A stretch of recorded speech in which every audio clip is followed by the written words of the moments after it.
Hello YouTube की दुनिया के दोस्तों, वेलकम टू लॉ फ्रेंड्स। दोस्तों, आज हम द स्पेसिफिक रिलीफ एक्ट 1877 सीखने जा रहे हैं। आज ये फर्स्ट लेक्चर है, तो इसलिए आज थोड़ा सा इसका जो इंट्रोडक्शन है उस पर फोकस करते हैं और आज सीखेंगे concept of the specific relief act, modes of specific relief, okay, and features of specific relief act, and last में सीखेंगे हिस्टोरिकल बैकग्राउंड। तो आए बगैर किसी लेट से स्टार्ट करते हैं। सबसे पहले हम आ जाते हैं रिलीफ पे। What is relief? Relief means ending or removal of pain, distress, anxiety etcetera. तो ये जनरल मीनिंग है, क्या छुटकारा हासिल करना, ओके, या हम कह सकते हैं इलाज ढूंढना, ओके, और कह सकते हैं कि मदद लेना, ओके, मदद लेना या किसी भी चीज की मदद, ये है जनरल मीनिंग। लेकिन in legal English the remedy granted by the court, तो लीगल इंग्लिश में या लॉ में अगर हम कहें तो जो कोर्ट की तरफ से रिलीफ मिलता है उसको हम कहेंगे रिलीफ।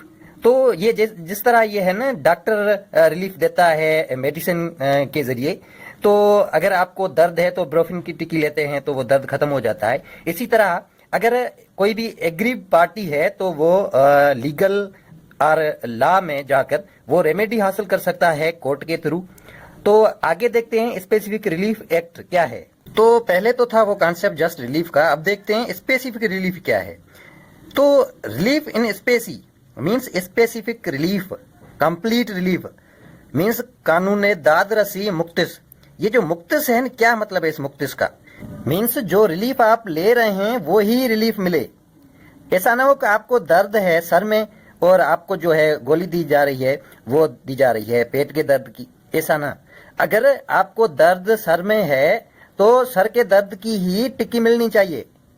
तो इट मींस अगर आपसे गाड़ी छीनी गई है तो आपको गाड़ी ही मिले, ना कि उनके बदले पैसे मिले। तो ये है स्पेसिफिक रिलीफ का मतलब। थोड़ा सा डिटेल में समझने के लिए आगे चलते हैं। What do mean by specific relief? It means complete justice. क्या है कंप्लीट जस्टिस का मतलब? The exact fulfilment of obligation and the complete enforcement of rights. It means no compensation, no any substitution of entitled thing. तो ये है complete justice। जो चीज जिस चीज की obligations हैं वो ही obligations fulfillment किए जाएं। complete justice में कोई भी compensation या damages या कोई भी substitution नहीं हो सकता। जो भी चीज छीनी गई है या जिसका रिलीफ जो प्लेंटिफ चाहता है वो ही रिलीफ मिले, उसके बदले कोई भी सब्स्टिट्यूशन, कोई भी उसके बदले चीज या उसके बदले पैसे वो न चाहिए। तो यही तो दाद रसी मुक्तस है कि दाद रसी हो लेकिन मुक्तस हो, जो मखसूस है स्पेसिफिक है वो ही दाद रसी हो। दोस्तों, जो स्पेसिफिक रिलीफ है वो इक्वल फॉर्म ऑफ रेमेडी होना चाहिए, ना कि वो इक्विवेलेंट फॉर्म ऑफ रेमेडी होना चाहिए। वो क्या होना चाहिए? वो इक्वल फॉर्म ऑफ रेमेडी होना चाहिए, लेकिन वो इक्विवेलेंट फॉर्म ऑफ रेमेडी ना होना चाहिए।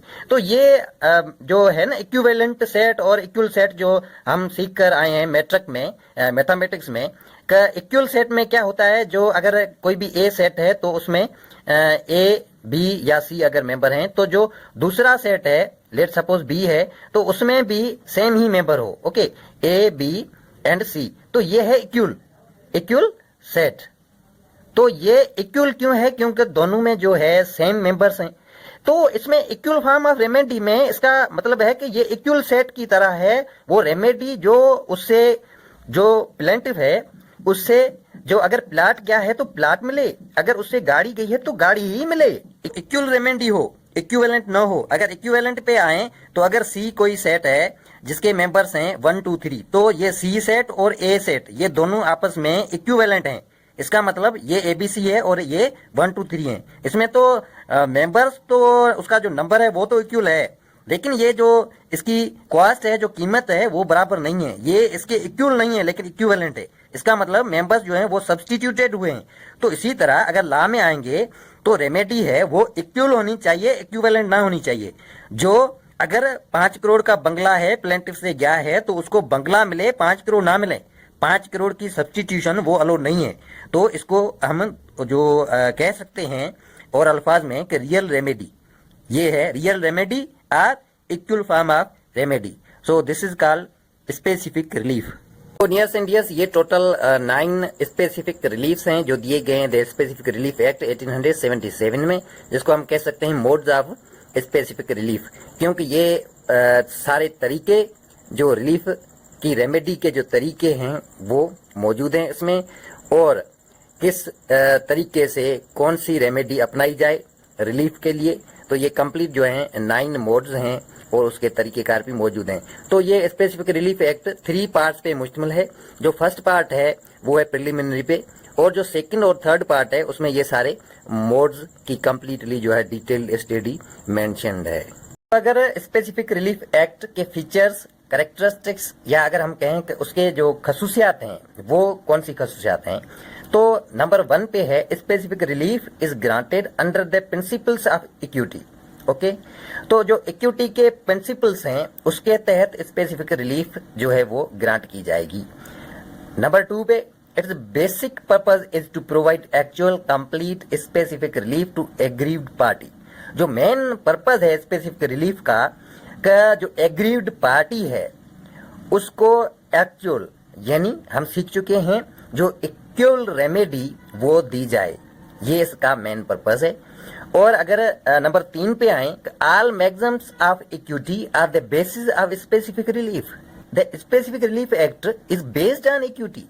ये जो स्पेसिफिक रिलीफ है ये है ही इक्विटी के बुनियाद पे, इसलिए जो वो सारे मैक्सिम्स, जो 12 मैक्सिम्स हैं वो बुनियाद हैं इस रिलीफ के, स्पेसिफिक रिलीफ के। It is supplemental to CPC. तो ये सिविल प्रोसीजर कोड का सप्लीमेंटल है, क्योंकि ये भी प्रोसीजर बताता है सूट कैसे दायर की जाए, मीन्स उसका जो है स्पेसिफिक रिलीफ की सूट है वो कैसे दायर की जाए और कौन सी रेमेडी किस पे अप्लाई होगी। तो अब आ जाते हैं इसके हिस्टोरिकल बैकग्राउंड पे कि स्पेसिफिक रिलीफ एक्ट कहाँ से इसकी शुरुआत हुई और कैसे हुई।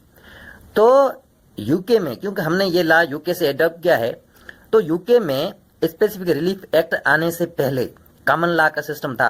तो कॉमन लॉ जो हार्ड एंड फास्ट रूल्स पे मबनी था, तो कॉमन लॉ कोर्ट्स के जो जज साहिबान थे उनके पास अगर कोई रेमेडी, कोई प्रॉब्लम, उसकी अगर रेमेडी रिटन में थी तो उस पर वो फैसला देते थे, अगर रिटन में ना होती तो उस पर फैसला ही नहीं देते थे।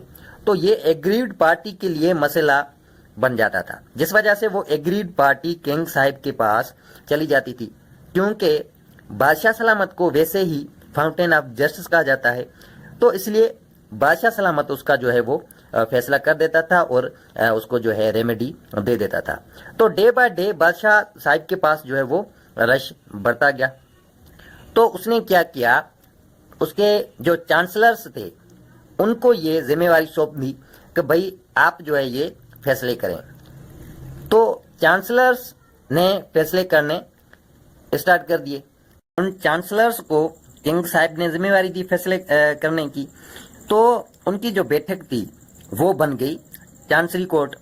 तो चांसरी कोर्ट्स या हम कहेंगे कोर्ट्स ऑफ इक्विटी, क्योंकि वो जो रेमेडी रिटन नहीं थी कॉमन लॉज में उनका फैसला करते थे वो चांसलर्स, तो वो बन गए courts of equity. Chancery courts या कोर्ट्स ऑफ इक्विटी जब बनी तो उन कोर्ट्स ने एक लॉ इंट्रोड्यूस करवाया जो था स्पेसिफिक रिलीफ के नाम से, और उनमें उन्होंने एक कंप्लीट जो है लिस्ट दी कि भाई इस प्रॉब्लम के लिए ये रेमेडी होनी चाहिए।